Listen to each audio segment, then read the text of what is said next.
Dia mengetahui secara spesifik bagian-bagian khusus dari semua diri Pak TM, bagian-bagian khusus. Tubuhnya, iya, gitu ya. Dia bisa ceritakan itu. Termasuk tail halat mungkin. Nah, ya. Oke.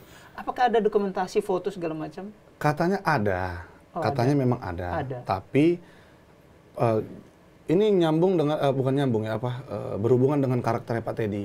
Pak Teddy itu karakternya katanya memang perfeksionis. Jadi dia tidak mau ada yang celah lah. Dia nggak mau ada celah. Jadi foto-fotonya itu ada tapi di handphone ataupun dokumentasi milik Pak Teddy. Di kita nggak dikasih. Saya dibuang ke Papua pun bisa katanya. Ini saya udah pindahkannya katanya ke Kabak Ada Rolok Polda katanya. Dari Kapolres Bukit Tinggi saya ngungkap 41,4 malah dipindahin katanya. Nah ini asumsinya Pak Dodi ya yang cerita sama saya. Terus saya tanya, tapi kan bisa kau tolak? Iya bisa saya tolak. Tapi mungkin kalau saya ulur-ulur waktu aja saya dipindah ke Polda Sumbar, jadi Kabak Ada Rolok yang dimana itu staff saya bagian reserse. Mungkin kalau saya tolak dipindahin ke Papua kali habis ini saya katanya gitu.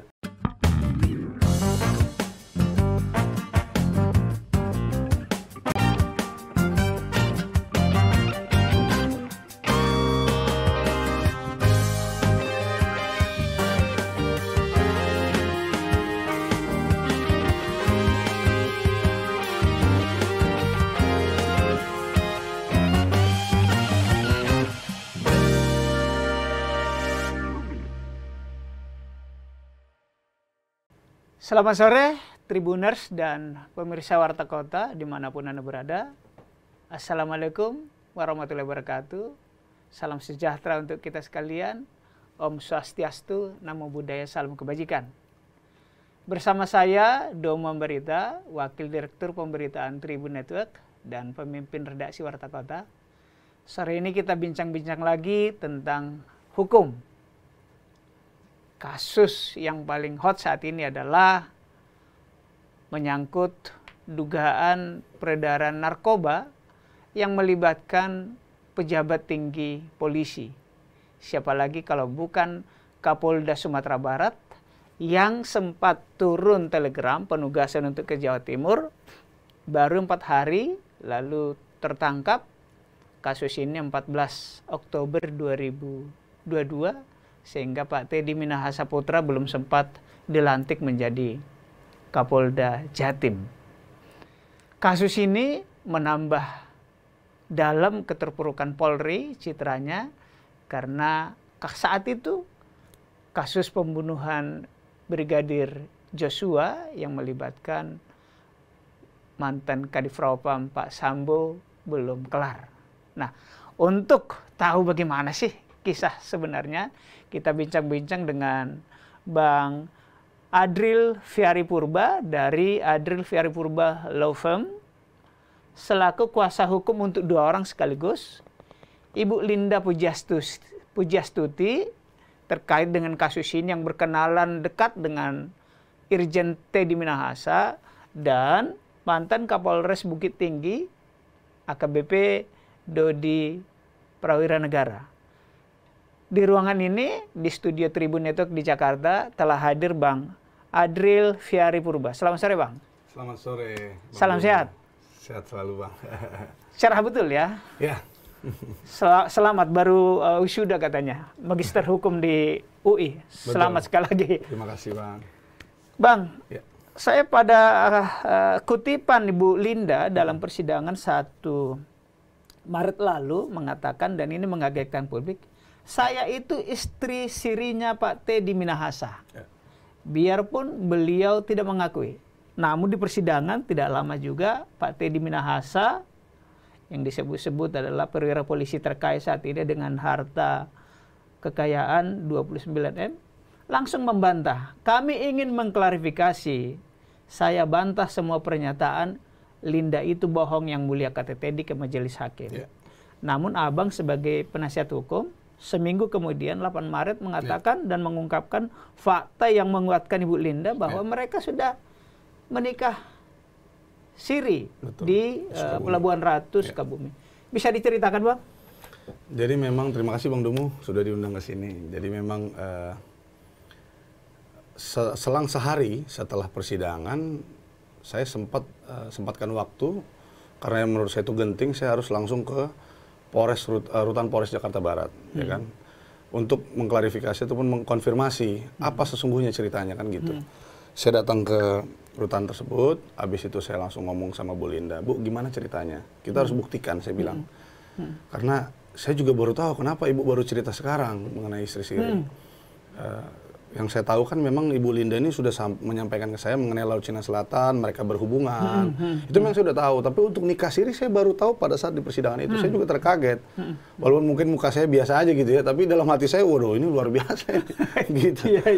Jadi dia menyampaikan di situ bahwa memang sudah nikah di Sukabumi Pelabuhan Ratu setelah turun dari kapal setelah dari Laut Cina Selatan. Berarti tahun sekitar 2019 ya? 2019. Okay. Nah, dia itu katanya berangkat sama Pak Teddy jalan darat ke Sukabumi Pelabuhan Ratu. Setelah itu ke masjid yang katanya sudah biasa dikunjungi Pak Teddy. Nah, di situ langsung dia dipaksa untuk syahadat katanya. Kata ini pengakuan dari Bu Linda ya. Karena saat itu Bu Linda... Pak Teddy maunya secara Islam. Pak Teddy maunya nikah secara Islam. Karena Bu Linda kan memang Kristen. Bu Linda Kristen, nah Ibu Linda pada saat itu mau aja, nggak ada masalah. Dia langsung syahadat dan sehabis itu langsung menikah secara Islam. Nah gitu, jadi kalau ditanya saya percaya, saya harus percaya karena itu klien saya, ya kan. Dan saya tanya lagi, jadi gini, walaupun memang saya kan bukan orang yang dekat sebelumnya dengan Bu Linda, saya baru kenal juga karena perkara ini gitu ya.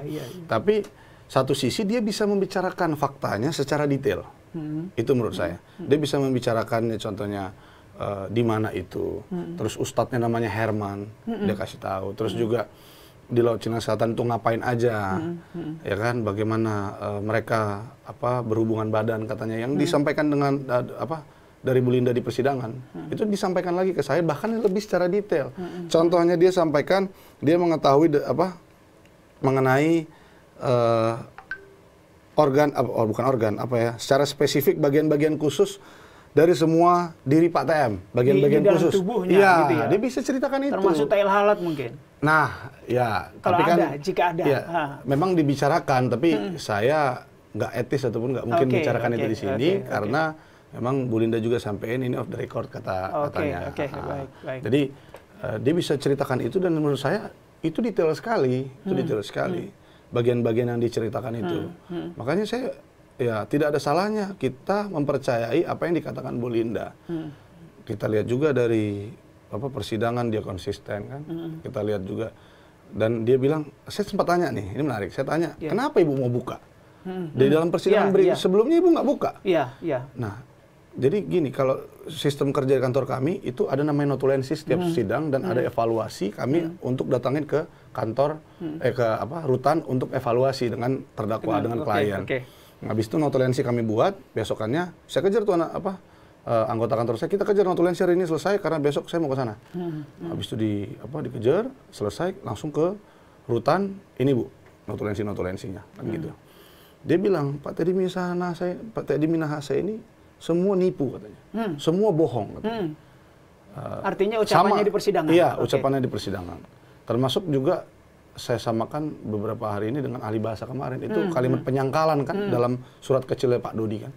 Jadi semua itu disangkal, fakta-fakta. Nah beda dengan Ibu Linda. Ya kan, sangat kontradiktif antara Bu Linda dan Pak TM. Kalau Bu Linda semua mengakui.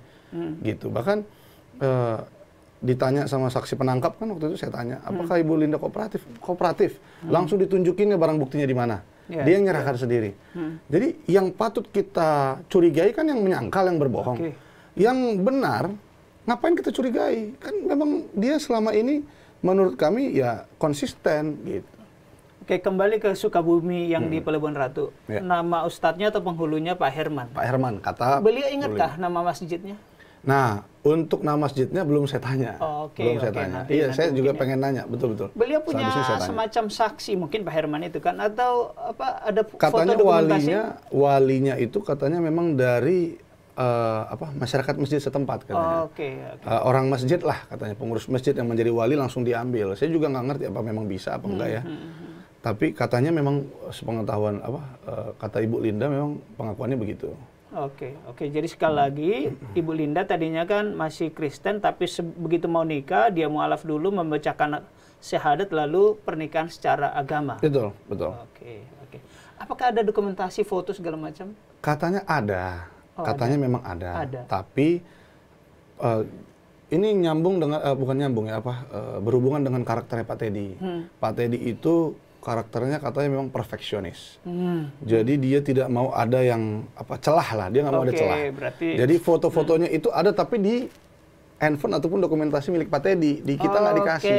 Bahkan surat mualaf, kan Pak Bu Linda ini katanya mau ngurus ke Islam di KTP. Di KTP karena masih tercatat Kristen. Makanya yang dibilang sama pengacara Teddy Minahasa kan pada saat itu, jangan terlalu pede katanya, karena ibu kamu kan Kristen, gimana caranya kamu menikah secara Islam? Nah, itu di KTP mau dipindah pada saat itu, tapi pada saat perkawinan itu buru-buru langsung balik ke Jakarta dari Pelabuhan Ratu, karena katanya dia ada kerjaan, Pak Teddy Minahasa ada kerjaan, dan kalau mengurus perpindahan agama, katanya harus punya surat mualaf dari masjid itu, tapi nggak sempat diminta surat itu katanya si Ibu Linda di dalam rutan Polres Jakarta Barat itu waktu saya tanya. Baik, Bang, kita ke cerita awal dulu deh. Perkenalan beliau ini seperti apa sih, Ibu Linda dengan Pak Teddy? Ibu Linda dengan Pak Teddy, sepengakuan Bu Linda ya, itu kalau nggak salah di persidangan dia sampaikan itu 2013 kalau nggak salah. 2013 bertemu di Hotel Klasik. Nah, Hotel pada Klasik saat ini itu di Jakarta. Iya. Dan itu diakui kan? Gitu. Jadi Pak Teddy bilang berkenal di Klasik, bukan berarti Ibu Linda, kalaupun statement itu buruk di mata masyarakat, bukan berarti dia mengelak kan? Dia kan mengakui. Nah, dia mengakui bahwa dia sebagai PR, GRO kalau nggak salah. GRO itu apa? General Relationship. Guest Relationship Officer. Guest Relationship Officer. Itu yang bertugas, kata Ibu Linda, sebagai berhubungan baik dengan tamu lah. Yang mana katanya Pak Teddy Minahasa itu pelanggan aktif lah. Pelanggan aktif di situ. Jadi sering ketemu Bu Linda. Jadi Bu Linda lah mungkin yang mengenalkan, nah inilah langsung dihubungkan ke terapis lah, gitulah kira-kira. Nah, terus semakin dekat chattingan dan segala macam. Akhirnya, nah pada saat itu memang berhubungannya hanya mengenai terapis mungkin mengenai pijatnya lah. Tapi setelah itu di 2019 mereka bertemu lagi katanya. Dalam rangka yaitu tadi Laut Cina Selatan. Yang Laut Cina Selatan untuk pengungkapan narkoba. Iya, betul. Nah, itu bisa diceritakan itu? Ya, bisa. Jadi memang saya tanya, pada saat booming ya, perkara ini booming, awal-awal saya bertemu dengan Bu Linda, saya langsung tanya, Bu Linda, pengakuan lawyernya Pak Teddy Minahasa, pengakuan Pak Teddy Minahasa melalui lawyernya, pada saat itu masih Bang Henry Yosodiningrat, itu bilang bahwa katanya ditipu oleh ibu, dia mau menjebak ibu. Kan memang Bu Linda kan di dalam, Pak, ya kan, Bang Domu ya. Jadi dia itu kan nggak lihat di media pemberitaannya gimana. Saya sampaikan, saya bilang, katanya ibu nipu Pak Teddy Minahasa dikarenakan pengungkapan Laut Cina Selatan dan Pak Teddy Minahasa rugi 20 miliar. Terus sampaikan, dia bilang itu bohong semua. Dia bilang, mengenai Laut Cina Selatan oke, benar. Ya, tapi uang 20 miliar itu bukan uang pribadinya. Katanya. Itu adalah uang-uang dari rekanannya katanya, adik lettingnya katanya yang dimintai, terus juga sahabatnya. Jadi itu uang hasil kumpulan-kumpulan katanya untuk Pak Teddy Minahasa mengungkap besar. Nah, pertanyaan saya juga kan ke Bu Linda terus dalam rangka apa ini? Kok mau? Karena pada saat itu setahu saya cari-cari info di 2019 itu dia salijemen. Staf ahli Kapolri bidang manajemen. Artinya tupoksinya bukan memberantas narkoba gitu kan? Bukan, karena hanya staf ahli kan. Nah, terus saya tanya, kenapa kok bisa staf ahli mengungkap narkoba? Iya, dia beritahu Pak ke saya, kata Bu Linda. Dia beritahu bahwa dia ini ingin jabatan strategis di polisi, di Polri, katanya. Terus saya tanya, loh terus apa hubungannya? Iya, kalau mengungkap perkara kan pasti dilirik sama Pak Kapolri katanya. Ya kan, kalau dilirik dia bisa, ya kira-kira dia bisa inilah untuk minta jabatan strategis lah karena sudah mengungkap besar. Karena pada saat itu kapal yang mau lewat dari Laut Cina Selatan itu dari Myanmar bawa 2 ton sabu. Nah, terus saya tanya, apa benar emang nggak jadi katanya? Iya Pak, nggak jadi itu bukan karena saya nipu. Jadi yang benar itu, Pak Teddy Minahasa, kata Bu Linda, di dalam kapal itu mau nyisihkan 100 kilo dari 2 ton sabu itu. Oh, jadi kalau tertangkap 2 ton sabu di kapal, iya, betul, mau disisihkan 100 kilo untuk dijual katanya. Berarti hampir sama dengan kasus yang Nah, kalau kita hubungkan mirip memang 14 ininya. Oktober itu. Ya, mirip dengan yang ini kan juga sama. 14 Oktober diungkap Polres Bukit Tinggi 41,4 disuruh sisihkan. Nah, kalau kita lihatnya situasi di situ mirip yang diceritakan Bu Linda ini kan. Jadi suruh sisihkan juga 100 kilo. Jadi dia dapat jabatan strategis karena ungkap 2 ton sabu. Dia dapat juga dari 100 kilo materinya. Oh, gitu. Kata Bu Linda. Kata gitu. Bu Linda. Kalau saya lihat dihubungkan dengan perkara ini mirip memang. Iya. Karakter tabiat kali ya. Saya juga nggak kurang paham lah. Bang, kembali ke selama di Laut Cina Selatan, berapa lama mereka di situ sehingga Ibu Linda mengaku sering melakukan hubungan suami istri? Katanya pengungkapan itu memang sekitar 3 bulan. Baru kembali ke 3 bulanan di sana? Ke 3 bulan di laut. Oh, lama juga. Enggak. Jadi katanya 3 bulan itu kadang-kadang ada dia menyender. Oh, kapalnya nyender, beli apa segala macam, ya? berlabuh, terus balik lagi gitu. Tapi pengintaian itu memakan waktu 3 bulan. Iya, karena kan menunggu kapal lewat kan harus bolak-balik. Oh, dalam proses itulah mereka semakin dekat ya. Iya, dan katanya memang ada beberapa orang yang nggak selalu di situ. Kadang-kadang ada naik helikopter, jemput, balik lagi. Ada yang begitu. Nanti ada balik lagi, begitu juga ada katanya. Jadi betul timnya ya. Iya, makanya itu yang saya bilang kan, seperti mengutip Pak Benny Mamoto juga bilang kan, kok bisa Salijemen ngungkap sabu katanya kan? Di dalam saya waktu pas mestinya lagi. itu BNN atau Direktur Tindak Pidana ada nggak izin dari Kapolri? Kan? Ada nggak izin dia ke sana ke mana? 3 bulan lagi bisa cuti begitu katanya kan. Nah, ke Brunei juga ada nggak izinnya ke Brunei itu nanti di sidang etik akan diperkarain kata Pak Benny kan begitu. Iya. Oke, dari Laut Cina Selatan lalu ke Pelabuhan Ratu yang Sukabumi, Nikahsiri. Lalu kemudian ke yang kita tahunya kan 14 Oktober tuh, yang saat bersamaan Pak Jokowi kumpul perwira-perwira tinggi di istana, lalu disebut saat itu kan ada 8 orang Kapolda positif gitu kan, walaupun dibantah gitu. Ternyata Pak Teddy Minahasa. Nah, di sekitar kasus itu bisa diceritakan Bang detailnya? Baik gimana sih perannya Ibu Linda, lalu Pak Dodi yang sekarang juga klien Abang dan Pak Teddy? Jadi singkat ceritanya begini Bang Domo, ketika pada sangat 17 Mei perintah pertama. Kenapa saya katakan di sini perintah? Awalnya kan kita perintah karena asumsi PH. Setelah kemarin ahli ngomong itu adalah sebagian BB diganti tawas, ya kan? Kalimat itu perintah katanya kan. Nah, kalau dibilang di situ perintah memang berarti Pak Dodi ini menjalankan perintah kan gitu. Tanggal 17 Mei dikatakan sebagian BB diganti tawas. Habis itu tanggal 20 dan tanggal 21 Mei itu dibilang Mas, pastikan ya Mas, gol betul yang kita bahas tadi katanya. Jadi apa yang tadi yang dibahas berarti kan ada komitmen sebelumnya yang sudah dibahas. Yaitu perintah tersebut, terus juga Pak Teddy menyuruh Pak Dodi untuk menyisihkan. Habis itu juga tanggal 23 Juni kalau nggak salah itu baru dikenalkan Ibu Linda. Dikirimlah kontak person Bu Linda ke Pak Dodi untuk dihubungi. Nah, setelah itu baru Pak Dodi berhubungan dengan Bu Linda, dan singkat cerita memang Pak Dodi ini menyampaikan ke saya bahwa dia merasa tertipu.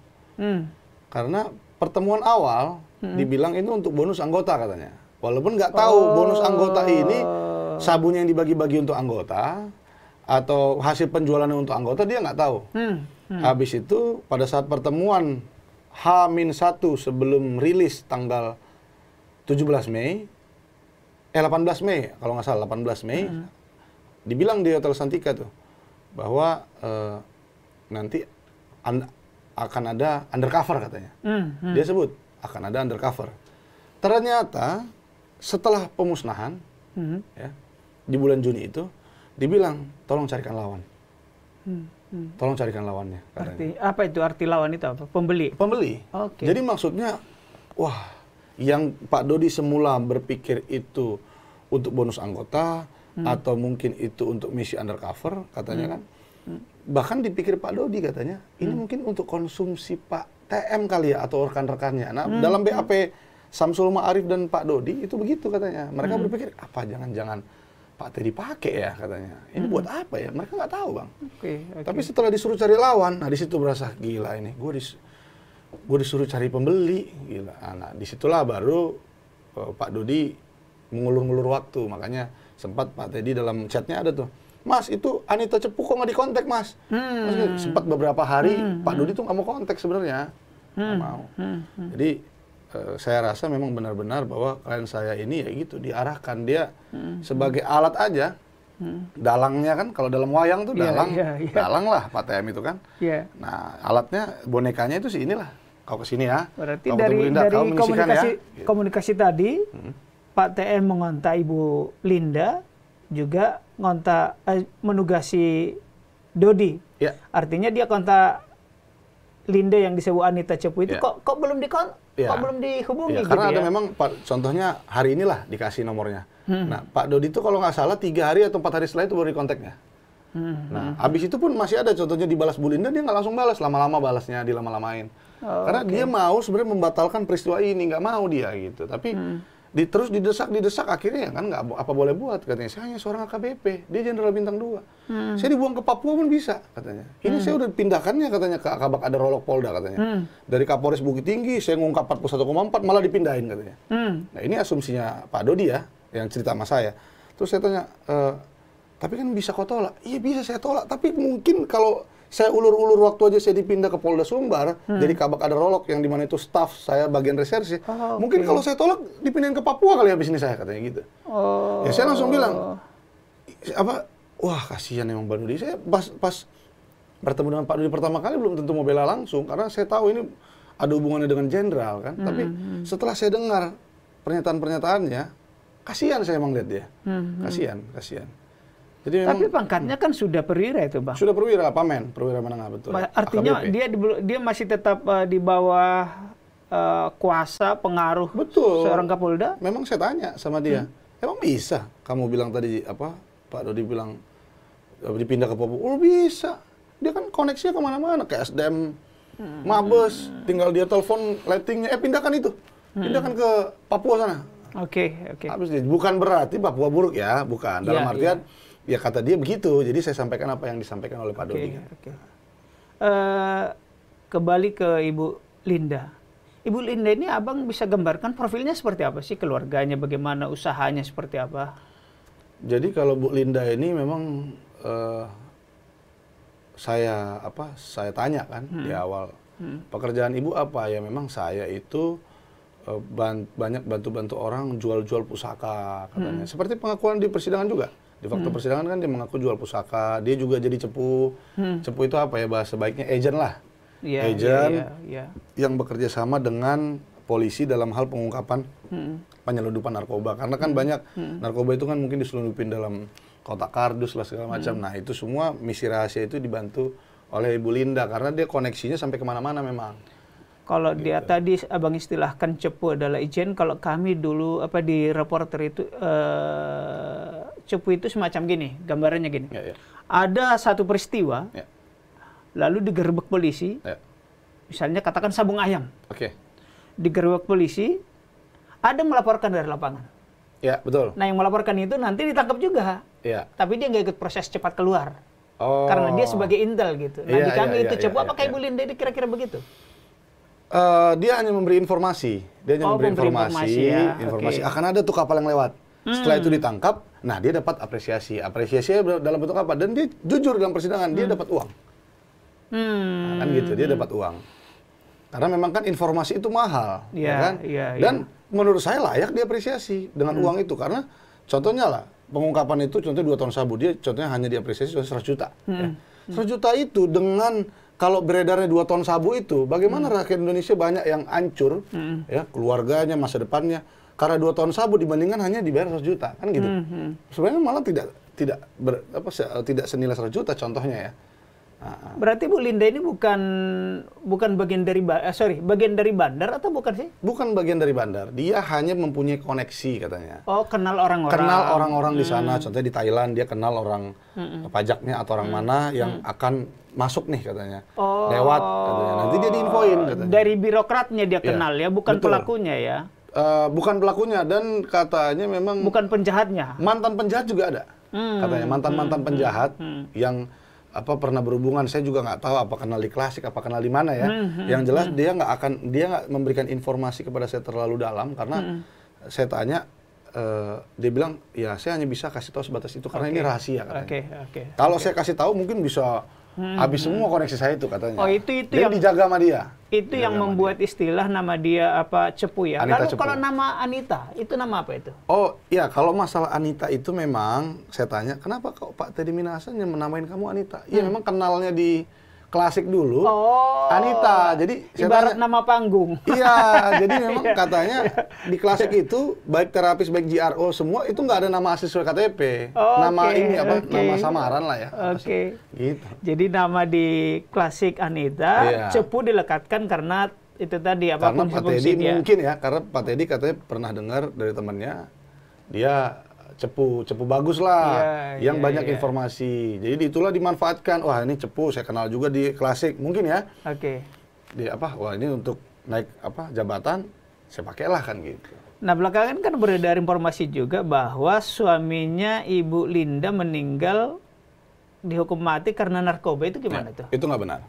Saya sudah tanya Ibu Linda, sekali lagi saya bilang kan saya harus percaya Bu Linda karena Bu Linda klien saya. Saya tanya memang apa benar di dalam konfrontir dikatakan begitu kan? Nah, dalam BAP konfrontir, saya bilang sama dia bukan. Dia bilang sama saya, enggak seperti itu bohong.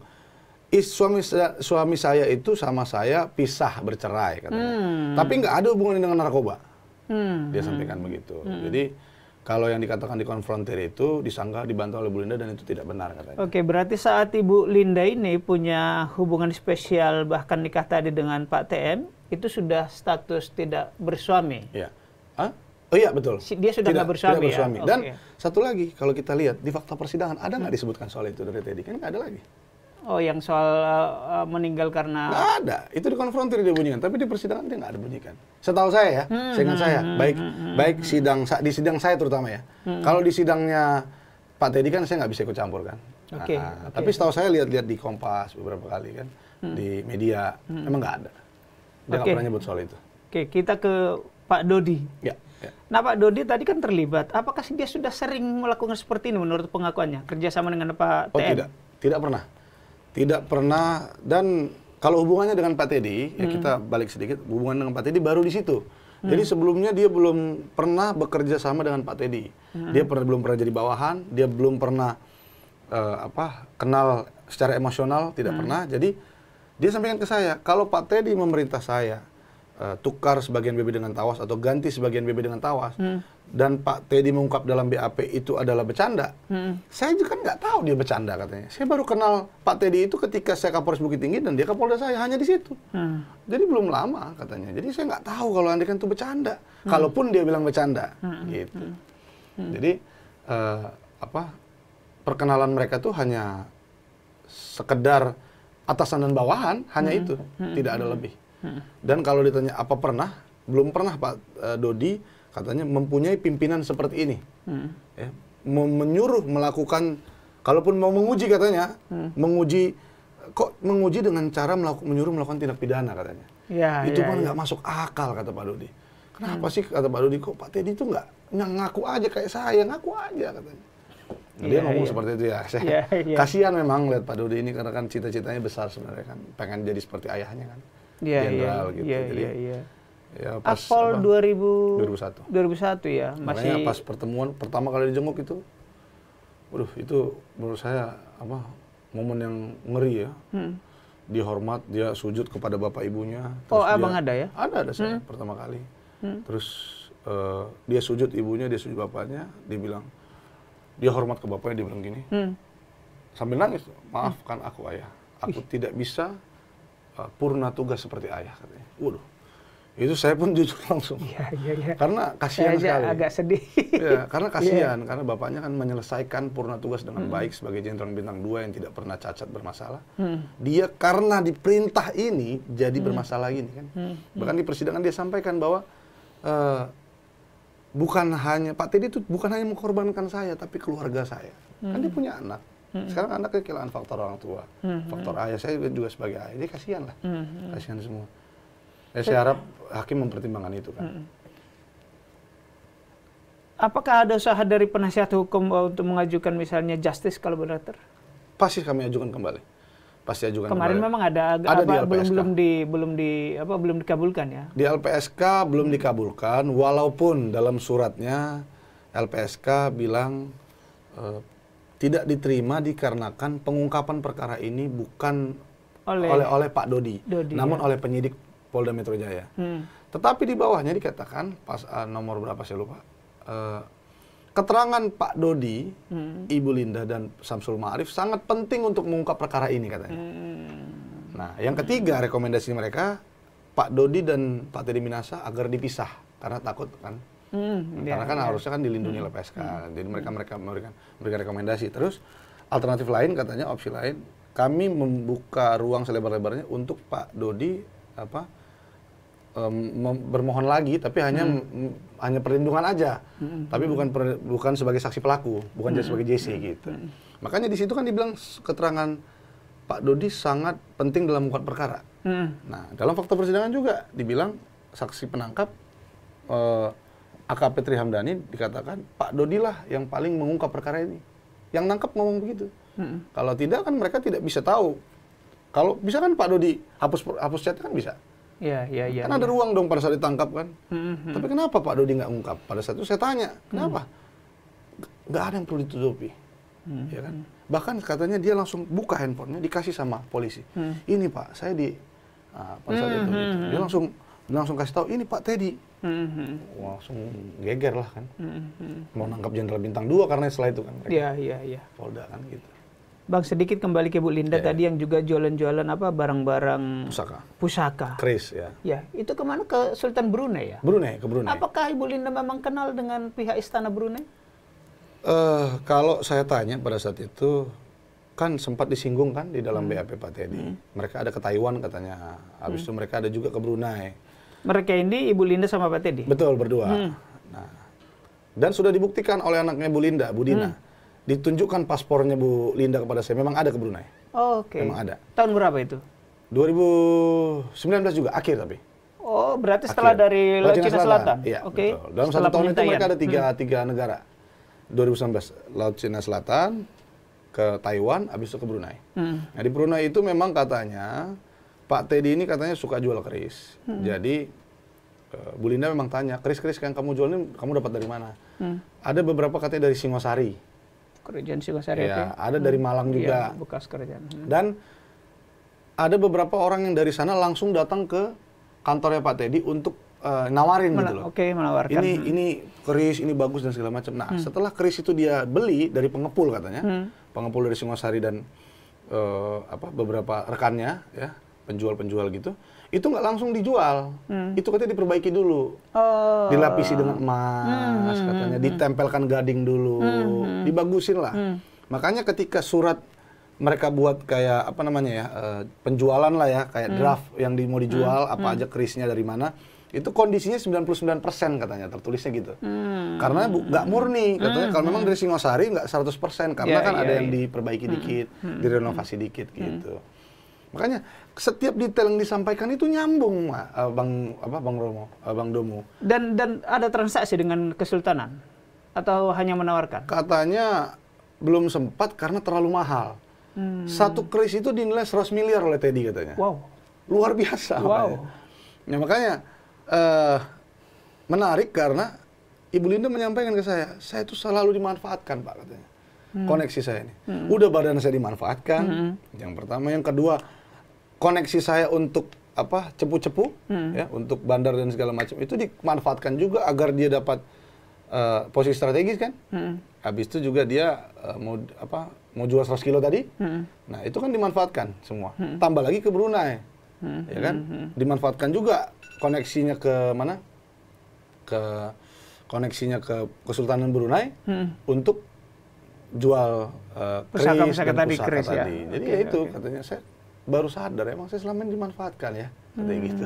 Saya juga kasihan juga sama Bu Linda gitu kan, dibawa-bawa dalam perkara ini. Karena kan awalnya dia mau minjem duit ke Brunei. Hanya mau minjem duit ke Brunei. Kalau abang baca dalam chat WA, Pak Teddy, saya mau pinjam duit ke Brunei. Saya mau mulai soko dari awal katanya. Soko dari awal. Terus saya bisa nggak pinjam uang Pak Teddy untuk ke Brunei? Dibalas sama Pak Teddy. Iki ono barang 5 kilo. Wes golek no lawan katanya. Jadi awalnya dia mau minjam duit. Kalau dikasih lah sama Pak Teddy, contohnya dikasih, ini duitnya. Ya udah kamu hati-hati. Nggak jadi kan? Ibu Linda ketarik kan? Tapi karena orang lagi butuh uang, kesulitan ekonomi, nggak ada duit, dikasih cara untuk nyari duit, ya dilakukan. Gitu. Jadi niat awal nggak ada memang, tapi setelah dikasih tahu, jadi kepikir, udahlah saya jual aja, saya nggak ada duit kan gitu. Oke. Gitu. Ke Pak Dodi, tadi disebut bahwa dia kondisinya memprihatinkan, waktu ayahnya datang dia hormat dan menangis. Kondisi psikis, artian kejiwaan dan kondisi psikis badannya, apakah makin kurus atau kayak apa sekarang? Banget memang. Jadi sampai kita kan juga nanti ke depan, saya sudah bilang juga di dalam persidangan, untuk hari Rabu ini kita akan menghadirkan psikologi klinis, ahli psikologi klinis. Karena memang sudah dicek beberapa kali, yaitu kondisi Pak Dodi tertekan, stressful ya, karena bagaimana didesak terus, ya kan, dipindah, bayangan bertubi-tubi itu dia. Sekarang masuk penjara lagi, gitu. Nah, terus sekarang ada lawyernya Hotman menghubung-hubungkan dengan Kombes katanya. Dia mau ke Kombes mau apa? Ya saya bilang, loh, Kombes itu kan semua polisi kan jadi Kombes, ya kan? Siapa polisi yang di Indonesia lah ya tidak mau jadi Kombes, siapa coba? Mau, jadi itu bukan niat, itu bukan mens rea, tapi semua polisi pasti akan berprestasi untuk jadi Kombes, udah pasti. Jadi nggak ada urusan ke situ, tapi dihubung-hubungkan. Karena ada pembicaraan dengan Arif katanya, padahal kan memang pasti mau jadi Kombes. Udah AKBP mantep dia. Gitu. Terus apalagi sudah Kapolres ya. Sudah Kapolres. Ya kan nggak mungkin dia kembali kompol lagi atau KP lagi kan. Jadi nggak nyambung, tapi sudah itu strategi pembelaan, silakan aja. Oke. Gitu. Bang Andriel, ini menangani sekaligus dua klien, Pak Dodi, AKBP Dodi dan Ibu Linda. Gimana ceritanya tuh? Ke Abang bisa ditunjuk jadi menangani dua-duanya? Oh iya, ini menarik juga nih. Ini malah perdebatan sengit waktu itu. Jadi saya kaget ya pada tanggal, lupa saya, pertengahan Oktober itu, awal mula ketangkep lah itu. Itu dapat surat dari Polda. Ya, isinya suratnya untuk mendampingi AKBP Dodi Prawira Negara.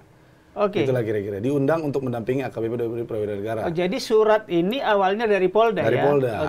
Nah, setelah saya tanya gimana ceritanya, ternyata Pak Dodi ketika ditanya sama penyidik, mau didampingi apa tidak ketika pengambilan berita acara pemeriksaan, dia bilang saya mau, tapi saya nggak punya kenalan pengacara, karena saya bukan dinas di sini, katanya dinasnya kan di Bukit Tinggi. Jadi tolong coba carikan saya pengacara. Dia minta ke penyidik. Nah, lantas habis itu penyidik langsung bersurat ke kita. Karena kenal. Iya. Nah, jadi permintaan dari Pak Dodi memang untuk dicarikan pengacara kepada penyidik. Makanya penyidik bersurat kepada kita, ya kita datang kan. Tapi bukan berarti langsung match di situ kan. Saya tanya dulu sama dia bagaimana kronologisnya, dia ceritakan setiap detail peristiwanya. Terus saya lihat juga memang kan saya tes tuh. Tentunya habis cerita dia, saya pura-pura ke toilet, saya coba ulangi lagi. Apa benar nggak gitu loh. Dan saya lihat juga untuk menguji konsistensi. Iya, benar nggak ini ngada-ngada nggak dia gitu. Apa dia bohong nggak kan gitu. Saya tanya juga di penyidik dia cerita apa pada saat ketangkap, oh sama gitu kan. Dan dia dengan tersangka lain memang ruang-ruang khusus sendiri-sendiri mereka. Nggak dicampur ya? Nggak dicampur. Pak Dodi sendiri berarti di sini, Bu Linda di sini. Mereka nggak ketemu karena agar kualitas keterangan dalam BAP itu memang bagus gitu, nggak bohong, nggak yang di konsep-konsep. Tidak contek ya? Nggak. Jadi saya tanya, akhirnya dia mungkin ngerasa klop sama saya, mungkin sama-sama muda kita kan. Nah terus akhirnya tanda tangan kuasa. Setelah itu, saya lupa beberapa hari setelahnya, datang tuh surat kecil. Surat kecil. Nah, ini lucu. Jadi saya nggak ngeh waktu itu. Surat kecil itu apa sih? Nah, surat kecil itu surat kecil yang diberikan dari Pak Teddy Minasa melalui ajudannya, itu diberikan kepada istrinya Pak Dodi, Ibu Rahma, untuk disampaikan ke Pak Dodi, yang isinya kira-kira untuk mencabut kuasa saya, untuk bergabung dengan dia. Oh, supaya satu PH. Ya kira-kira gitu. Nah, biasanya Ibu Rahma ini datang ke Polda menjenguk Pak Dodi itu biasanya selalu ingin didampingi oleh saya. Pak Dil di mana? Saya mau didampingi. Nah, hari itu ketika masuk, saya mendampingi, memang dia minta juga didampingi. Tapi setelah masuk, dia bilang, Pak, bisa nggak saya ngobrol berdua sama suami saya? Ini ada penting saya mau bicarakan. Oh, saya bilang, silakan, itu kan hak mereka.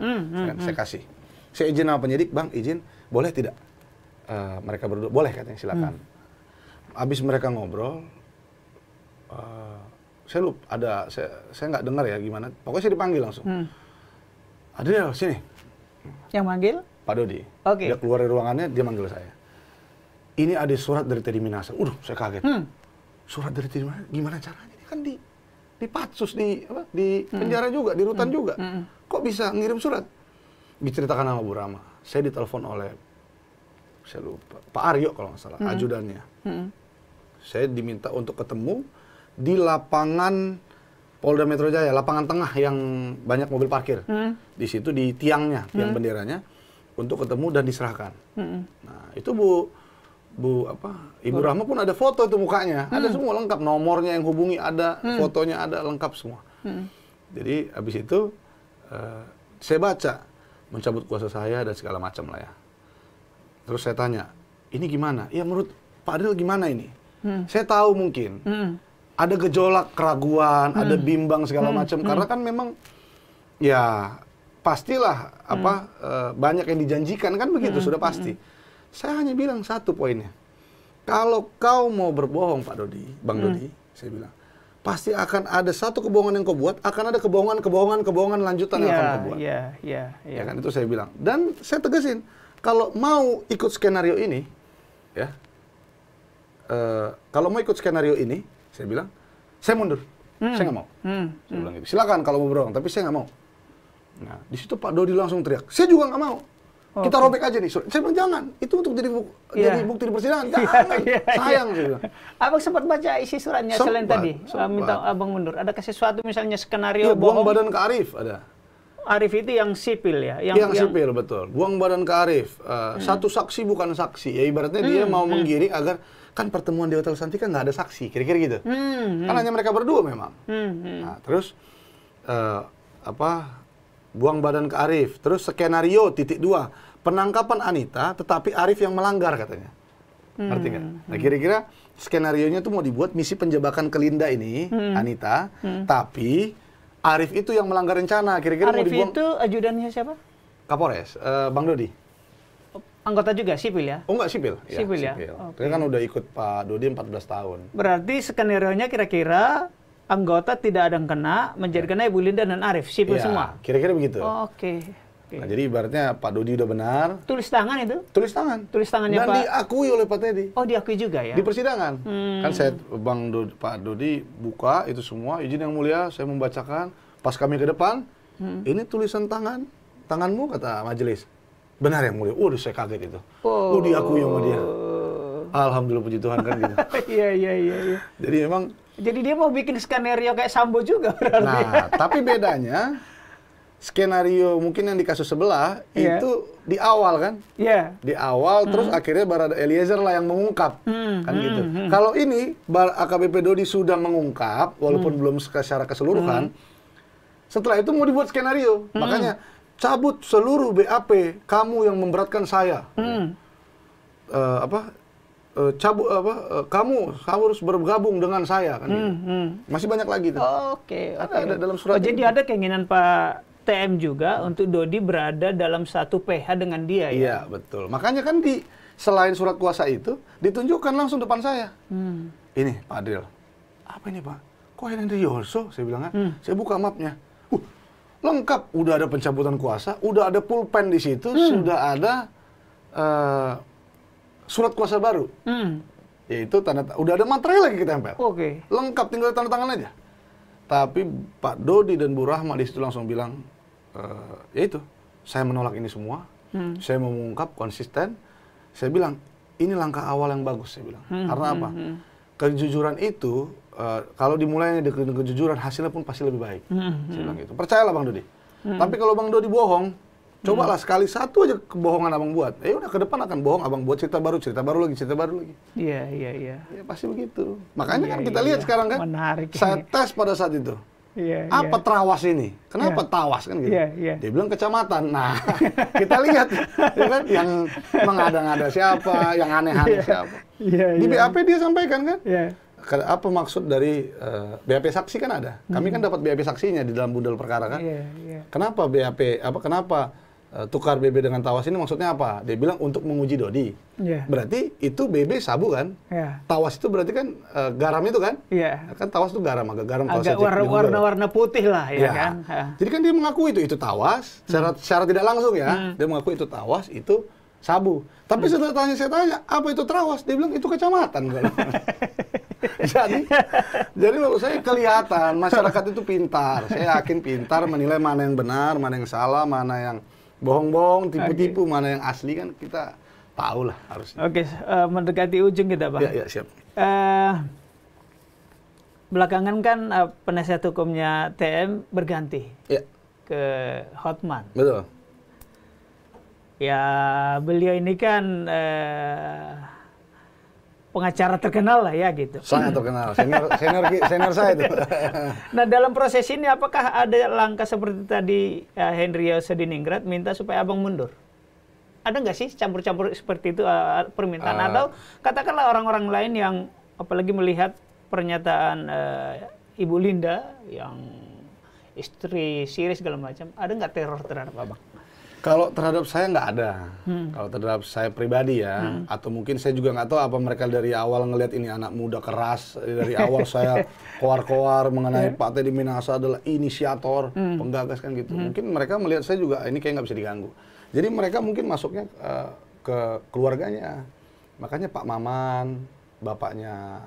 Oh, keluarganya Dodi? Iya, bapaknya Pak Dodi ditelepon, dihubungi, disuruh cabut kuasa saya juga, disuruh bergabung. Itu ada. Masih di sekitar surat tadi atau setelah itu? Enggak, setelah itu.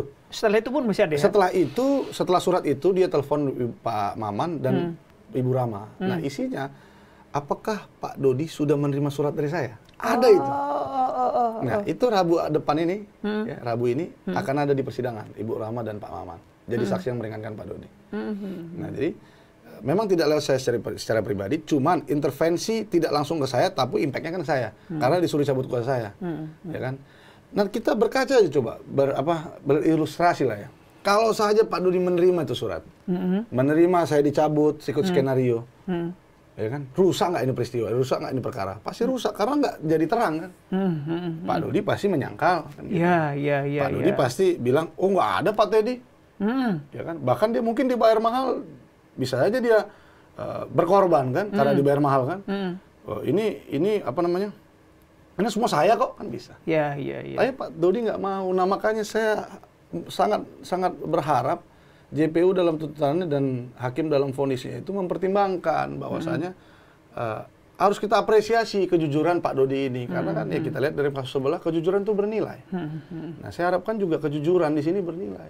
Kan gitu. Dia tidak menerima. Dia nggak punya kepentingan, Bang. Artinya kalau misalnya Pak Dodi berkorban dan siapa tadi yang sipil?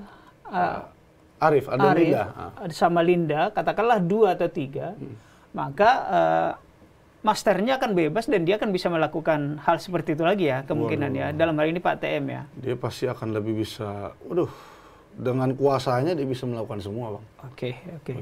Jadi ya kita harap harus lebih, ya itu, teliti, cermat menilai ini semua. Bang, agak ke depan sedikit. Iya, gimana? Kira-kira apakah terbayang bahwa vonis terhadap beliau-beliau ini berat seperti hukuman mati? Kalau untuk klien saya, ya, Pak Dodi, Ibu Linda, dan Arif, terutama ya 3 orang itu, saya yakin optimis. Ya, saya yakin optimis. Karena dari pokok materi perkara, dari persidangan juga, fakta-fakta persidangan, mereka mengakui semua. Dan saya yakin JPU dan hakim pasti mempertimbangkan kejujuran itu. Itu yang pertama. Yang kedua, kalau mengenai vonis kan kita nggak bisa mendahului, mendahului majelis, ya kan, mendahului JPU untuk tuntutannya. Tapi kalau abang tanya apakah saya optimis, ya, dalam pembelaan saya sangat optimis. Karena satu contohnya, saya kasih itu dari Bang Dodi aja dulu ya, Pak Dodi. Dia tidak punya kepentingan, mensreanya tidak ada. Ini saya lihat hanya relasi kuasa yang tidak sehat, ya kan? Karena Pak TM itu adalah seorang Kapolda, dia seorang Kapolres bawahan harus mengikuti semua keinginan dari Kapoldanya, kan kira-kira begitu. Mensreanya tidak ada, kepentingan tidak ada, keuntungan pun dia tidak ada. Kalau Bu Linda dan Arief memang ada. Linda dapat 50 juta, Arief dapat 50 juta. Pak Dodi dapat apa? Oh, nggak dapat ya? Nggak dapat sama sekali. Bahkan kan di dalam persidangan dia bilang, saya dapat apa? Saya dapat amsyong doang, katanya kan gitu. Dalam fakta persidangan ada tuh kalau orang baca. Jadi dia nggak dapat kepentingan, nggak punya kepentingan, tidak punya, berperan sangat pasif, ya kan? Yang melakukan itu kan dia meminta tolong sama Arief kan untuk ke rumah Linda, Linda yang jual. Dia kan hanya bantu mikir aja sebenarnya, kan Pak Dodi itu kan. Ya makanya kalau abang tanya optimis, saya sangat optimis. Saya sangat optimis. Saya optimis sangat ringan. Saya sangat optimis. Oke, baik. Kalau Pak Teddy ya silakan tanya ke lawyernya kan. Yang jelas kita tekankan dia memerintah dan dia adalah aktor intelektualnya. Dia dalangnya.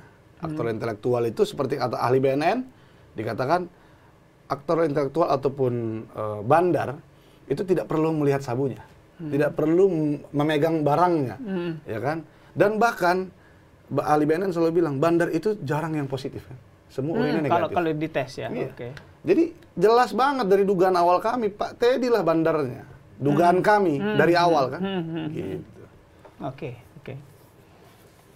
Tribuners dan pemirsa Warta Kota, narkoba sudah puluhan tahun beredar. Lembaga-lembaga pemberantasan seperti BNN sudah dibentuk. Tapi kok hari ke hari narkoba belum juga berhasil diberantas. Apakah karena adanya keterlibatan oknum-oknum seperti ini? Bukan level Bintara, bukan level perwira pertama, tetapi perwira tinggi dan pemegang kuasa tinggi Kapolda. Nah, kita berharap semoga peradilan dan pengadilan mengungkap ini tuntas sehingga membuat efek jera kepada para pelaku dan untuk tidak ditiru oleh orang lain dan peredaran narkoba bisa diberantas. Demikian dari saya pamit undur diri bersama Bung Adril Purba, penasihat hukum Dodi Perwira Negara AKBP dan Ibu Linda dan Arief tadi ya. Terima kasih. Wassalamualaikum warahmatullahi wabarakatuh. Om Santi Santi Om. Terima kasih. Selamat sore.